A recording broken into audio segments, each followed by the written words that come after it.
yewe nderagakura we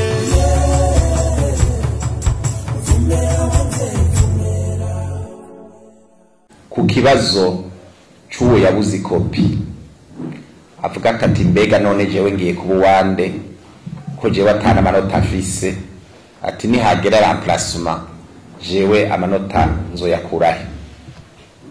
Twagiciye irya nino na cane cane turibaza ibibazo bibiri. Mbega urya muntu yafashwe ariko arahekenya ikopi akayirya akayimira, mbega yashaka kukugirira nabi canke yashaka kukugirira neza? Ivyo ni ibibazo bibiri twabanje kwiyumvira. Ubwa mbere twavuze tuti mbega yashaka kukugirira nabi, vyari kwirirwa biramutwara umwanya wo kurinda kuyihekenya, ntiyari kuyifata akaja kuyita muri toilette canke akayita muri poubelle, yari kwirirwa arayishira akote ayibika ahantu bibona yuko umengo ayifashe nyene nk'amata y'abashitsi.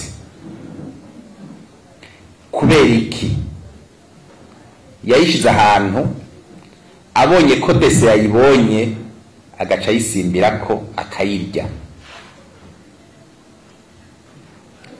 Ivyo rero vyatweretse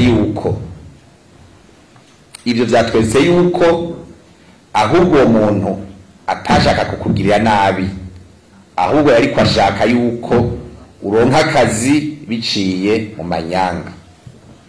Kuko kubona habuze ikopi